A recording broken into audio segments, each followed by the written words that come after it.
Okay, here's the form for the trap bar. If you don't have a trap bar, you're just gonna fast forward until I start working with the dumbbells, okay? So with the trap bar, I realize you can't see my head, but we needed this good angle. So we want, if you feel where your hip bones are, you want your heel bones to be directly underneath those hip bones, so it's not a very wide squat, okay? Your feet preferably point forward, but you might have a little bit of variance with that with toes out, etc.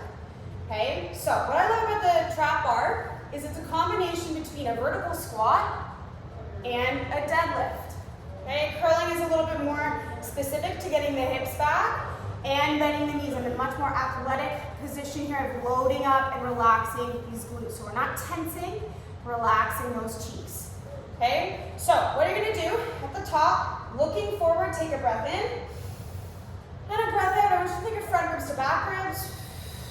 Relax the butt, soften the knees, okay? And then I like to give my arms a little bit of out wide and in tight. I want you to imagine you're holding money in your armpits, okay? My hands are reaching, my middle finger reaching right towards my heels. So never out in front, right towards my heels. I'll show you different views, okay? So I'm gonna stand with my heels in the middle of the trap bar.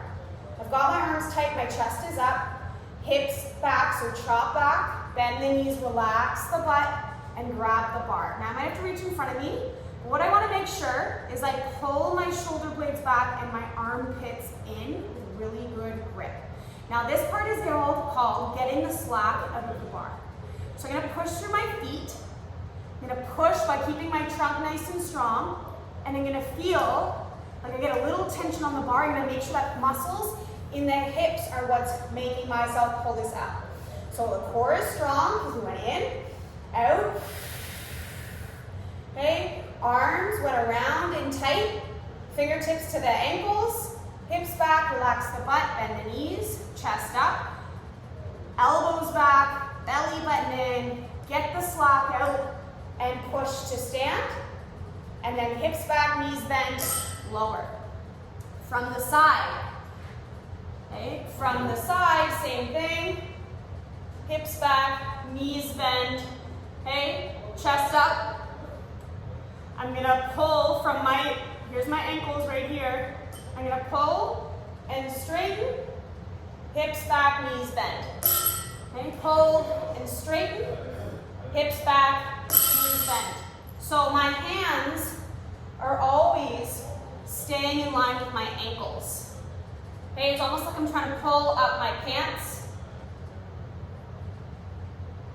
Okay, so that's the trap bar. And actually, in a perfect world, if you're doing low reps, high weights, you're setting up and you're gonna link the sets, the reps together. So lower down, armpits, push to stand, all the way down.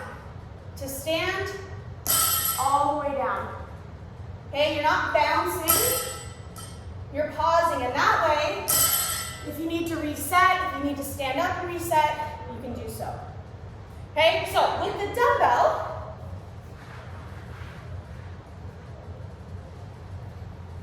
it's the same thing. Okay, now if you've got mobility issues and you can't reach all the way down, you're gonna stack some weight plates so that the weights start about mid-thigh.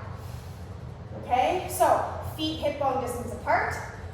Reach out, squeeze in, front ribs back, relax the glutes, hips goes back, knees bend. Now I go more for a deadlift position when I pick up, bring them to my mid-thigh, push to straighten. So I'm reaching towards my ankles, hips back, knees bent, push to straighten. I can't go any further than that, so some people need to go to here without rounding, okay? So we're gonna keep the distance only as far as we can comfortably